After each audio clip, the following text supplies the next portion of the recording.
अखिल स्वामी sir, cross voting का खेल बहुत इंपॉर्टेंट है। आंकड़े तो फिलहाल सत्ता पक्ष के फेवर में है, लेकिन ये तय है कि भाई भारतीय जनता पार्टी अब जिसको भी उपराष्ट्रपति के उम्मीदवार के तौर पर, वो भारतीय जनता पार्टी का सबसे कमजोर चेहरा होगा, क्योंकि अब एक ऐसा नतमस्तक व्यक्ति चाहिए जो सर उठा के देखने की भी हिम्मत ना कर सके, बोलना तो दूर की बात है।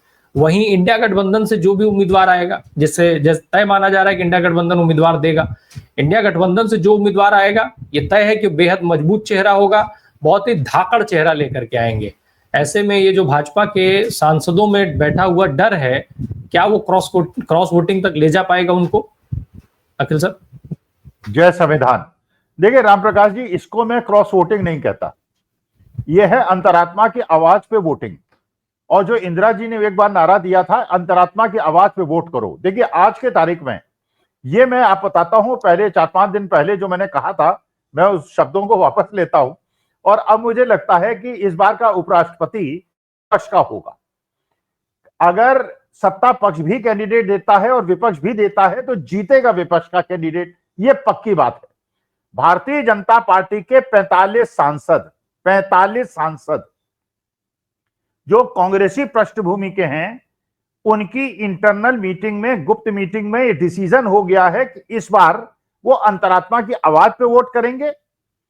और जिस लाइन पे इस समय ये गुजरात लॉबी चल रही है उसका विरोध करेंगे।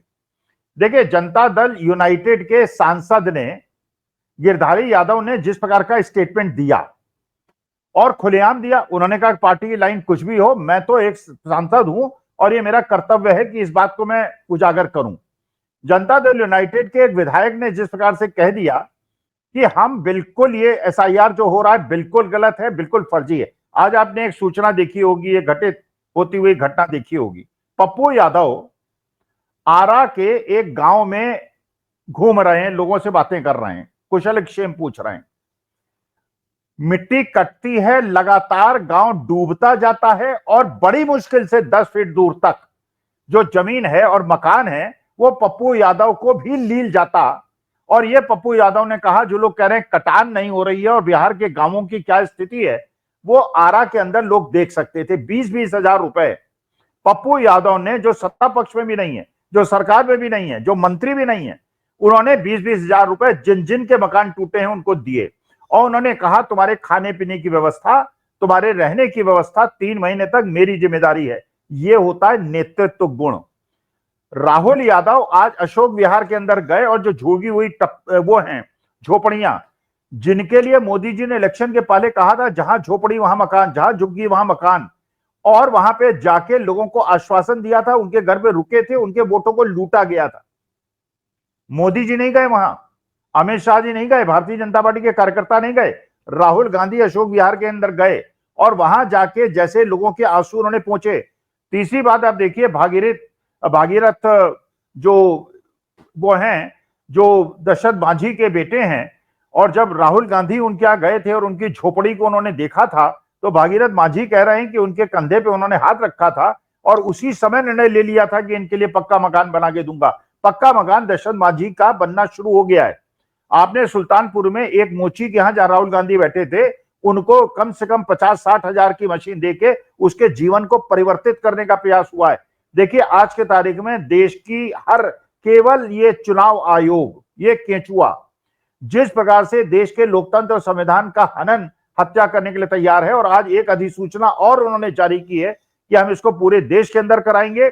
और ये कहा जिनके नाम छूट जाते हैं, हम ये नहीं कह रहे कि वो नागरिकता नहीं है, वो सरकार से संबंध स्थापित करके और नागरिकता ले सकते हैं। इसका मतलब यह है कि वोटर का अधिकार छीनेंगे, नागरिकता का अधिकार नहीं छीनेंगे। अरे भाई, तुम्हें अगर वो नागरिकता की आप नहीं मांग छीनेंगे तो उनका वोटर का अधिकार कैसे छीन सकते हैं? इसका मतलब बिहार इलेक्शन के पहले वोटर्स को काटा जाएगा और उसके बाद उनकी नागरिकता दिला जाएगी। इनका उद्देश्य एसआईआर का केवल वोट लूटना है। जो भी जनता दल यूनाइटेड के लोग हैं, तेलुगु देशम के लोग हैं, बाकी लोग हैं, और इसके अलावा 45 भारतीय जनता पार्टी के सांसद वोटिंग करेंगे और कम से कम, जो आप बता रहे हैं 50 वोटों की लीड है भारतीय जनता पार्टी एनडीए के पास, वो कम से कम 50 वोटों से भारतीय जनता पार्टी हारेगी। उपराष्ट्रपति अब विपक्ष का होगा, एक धाकड़ आदमी होगा और वो लोकसभा के अंदर ओम बिरला और सब ये राज्यसभा के अंदर विपक्ष का जो सभासद होगा, ये सभापति होगा। फिर देखेंगे लोकसभा और राज्यसभा के बीच में जो मजा आएगा देखने का, किस प्रकार की वार्ता और चर्चा होगी। अखिल सर, तब तक मैं आपके पास आ जाता हूँ। ये हम संघ की बात कर रहे हैं और इस चुनाव की बात कर रहे हैं, संभावित नाम बहुत सारे बताए जा रहे हैं, लेकिन ये जितने भी नाम अभी तक संभावित बताए गए हैं भाजपा की तरफ से उम्मीदवार के तौर पर, ये सारे नाम क्या भाजपा के सारे सांसद भी स्वीकार करेंगे, चाहे वो जेपी नड्डा हो, चाहे वो डीवाई चंद्रचूड़ हो, चाहे वो नीतीश कुमार हो? देखिए रामप्रकाश जी, मुझे ऐसा लगता है, मैं अरुण जी से असहमत हूं। पहली बात, मुझे ऐसा लगता है कि ये बिल्कुल परिवर्तन का समय है और ये बिल्कुल ऐसा समय है जिसमें राजनीति एक करवट लेगी, और इसका मौका भारतीय जनता पार्टी ने दिया है। देखिए, ये भी बिल्कुल बात पत्ती है कि जेडीयू के गिरधारी यादव ने अगर स्टेटमेंट दिया है, सोच समझ के दिया है। उन्हें पता है कि what he is talking about. उन्होंने जिस प्रकार की चुनौती दी है और जिस प्रकार से उनसे एक्सप्लेनेशन कॉल किया गया है और जिस प्रकार की सुगबुगाहट है और एसआईआर के अंदर जिस प्रकार से पूरे देश के अंदर एक जागृति पैदा हो गई है, और जैसे राहुल गांधी ने कहा, ये आसान बात नहीं है जब उन्होंने कहा चुनाव आयुक्तों को भी फल भुगतने के लिए तैयार होना पड़ेगा। देखिए, पहले तो राहुल गांधी कहते थे देशवासियों से, कांग्रेसियों से डरो मत। आज के तारीख में हम लोगों को कहना पड़ रहा है भारतीय जनता पार्टी के समर्थकों से डरो मत, जैसा तुम लोगों ने किया है हम वैसा नहीं करेंगे। हम ऐसा नहीं है कि तुम्हारा जब जेल के अंदर जाओगे या तुम जाओगे, हम घर से खाना भी तुम्हारे लिए भिजवाएंगे। जैसा तुमने धनखड़ साहब के लिए किया वैसा नहीं होगा। जैसे भी थे धनखड़ साहब, जो भी उन्होंने राज्यसभा के अंदर विपक्षी दलों के साथ किया, लेकिन एक संवैधानिक पद पे बैठे थे, उपराष्ट्रपति थे, और उनको विदाई समारोह होना चाहिए था, उनका फेयरवेल स्पीच होना चाहिए था, उनको सम्मान दिया जाना चाहिए था। वरना हमारे देश के नौजवान क्या सोचेंगे अगर वो निर्णय लेने लगेंगे कि बुजुर्ग अच्छे हैं कि खराब, और खराब बुजुर्गों को सम्मान नहीं मिलेगा, तो हमारे भी बच्चे और हमारे भी पोते पोती कल ये सोचने लगेंगे, खुद ही मूल्यांकन करने लगेंगे हम कैसे हैं और कैसे नहीं है, और उसके बाद हमारा अपमान करेंगे। देखिए, मर्यादाएं हैं इस देश के अंदर। इस देश के अंदर मर्यादाएं ये है कि जो बुजुर्ग है, अगर वो बूढ़ा भी हो जाए और अगर उसके मस्तिष्क में थोड़ा विकार भी आ जाए, सही कहे या गलत, उसका सम्मान करना हमारा धर्म है, क्योंकि अगली पीढ़ी को हमको सिखाना है किस प्रकार से परंपराएं बनती हैं। तो मैं बिल्कुल, मेरा दृढ़ विश्वास है भारतीय जनता पार्टी को मुंह की खानी पड़ेगी और भारतीय जनता पार्टी का कैंडिडेट इस बार नहीं जीतेगा।